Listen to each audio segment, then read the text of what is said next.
soo dhawaada khiyaarta muuqaalkeen maanta waxa uu ku saabsan yahay famil asaga dhan wada tuuga ah haddaba inta aan idin daahin aan idin bilaabo muuqaalka waa tuugadii ugu darneed aan arko dadkan waxay iska dhigayaan in aysan is aqoonin laakiin waa tuugo oo xafiiska boostada ay rabaan inay wax ka xadaan waa saddex famil ah oo is dhalay odaga xaaskiis waxa uu tilmaanaya inay daaqada ka baxdo gabadha ayadana waxa ay heshay fursad kaleeto ay wax ku qaadan karto xafiiska meesha ayay fureen kadibna waxa ay ka heleen waxyaabo aysan u maleynaynin waa bombalayaal iyo waxyaabo aan macno lahayn kadibna waa ay soo dhaqaaqeen ayaga oo albaabka xiray mashinkan waa uu ka filmay meesha say u maleynayeen ma aysan noqon bombalayaal ayay arkeen qoyskan weligood ma shaqaysan boorsooyinka ayay dadka ka xadaan sidoo kaleeto maanta oo dhan tuuga ayay ku mashquulsan yihiin weligoodna kirada gurigooda ma aysan bixinin guriga markii laga kireeyo muddo ayay deganayeen ayagoo lacag bixin hadda fiir dhabarkooda ayay godayaan ayagoo ka dhuumanaya ninka guriga iska leh si aysan kira uga qaadin gabar ayaa caawinaad weydiistay laakiin way inkireen markii ugu dambaysa gabadha waxa ay ku dhahdo waxay jecel yihiin lacag ayaan wataa caawiya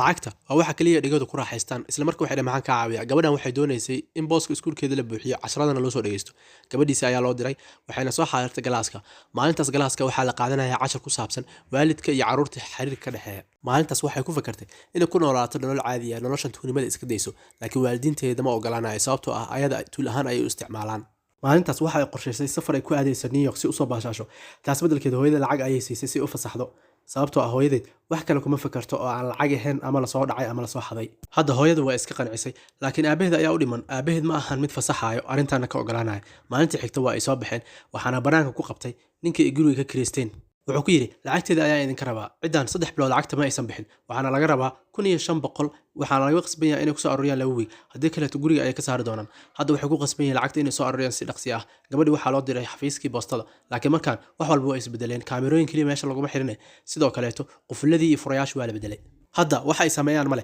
waxay ku qasban yihiin dhammaantood inay aadaan New York firdaas ayaa ku soo dhacday kadibna la report gareeyo booliiskana loo sheegay in ay dhuntay boorsadii kadib boorsada markay dhuntay ay u sheegaan waxay heli doonaan lacag gaaraysa $1575 intaas kadib waxa ay ku bixi doonaan kirada ayagu ay baxayaan waxayna imaanayaan airportka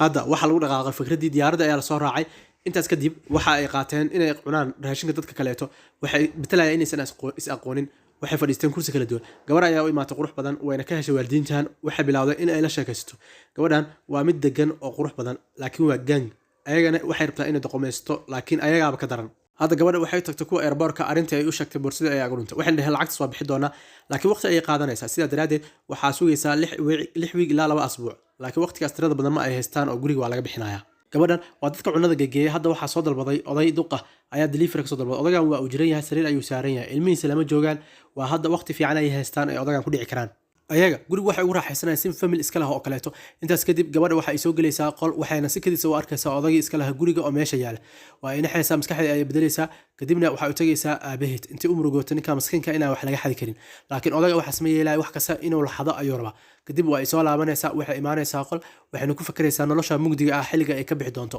aad ayay u fakaraysaa wax yar kadib markay fakarto waa ay dhaqaaqaysaa iskuulka ay imaanaysaa qol kale ay galaysaa kadib macallimadeeda ayaa waxay ugu wacaysaa naanisteeda macallimada waa mid naxariis badan hooyadeed iyo aabaheed si u kalkoolin ayay u kalkoolisaa hadda waxay ka fakaraysaa aabaheed hooyadeed waxa ay sameynayaan aabaheed waa tuug wax kasta oo kusoo dhaca maskaxdiisa sana sameynaya waxaa meeshan ku sheekaysanaya habartii iyo odagii iyo gabadhii kaleeto intaas kadib waxaa imaanayso gabadhooda waxa ayna kala hadlaysaa arrimihii waxay soo kordhay intaas kadib habarta waxa ay ku leedahay waxaan rabaa inaad iigu yeertid magacii caadiga ahaa kadib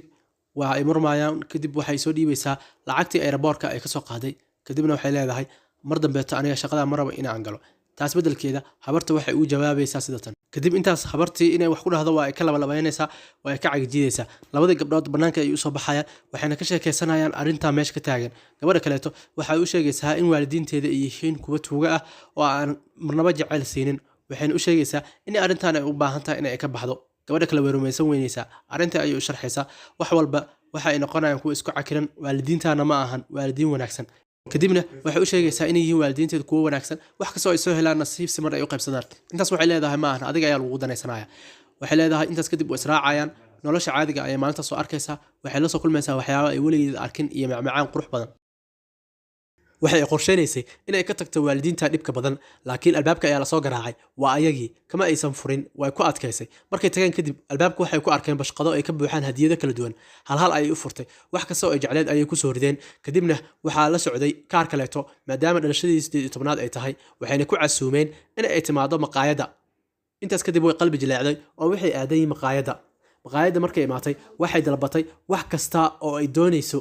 intaas kadib waxaa imaaday waalidiinteeda oo wada keegii loogu talagalay dhalashadeedii 18aad. kadibna waxay u qaadeen heesta happy birthday waayna kraal geliyeen wax walba ay ku sameeyeen. intaas kadib waxay u sheegeen inay isbedeleen iska raday doonaan tuuganimadii. qalbigeeda ayaa u jilcay waxayna ku dheeraadaan rumaysaneen guriga aad oo soo fiiri lacagtii aan keenay. way rumaysan weysay way soo baxday guriga ay imaatay. guriga markay imaatay qaanada ay furtay waxay isdheeysay waalidiinta ama been sheegayaan. waxay ugu tagtay lacagtii oo ku jirta.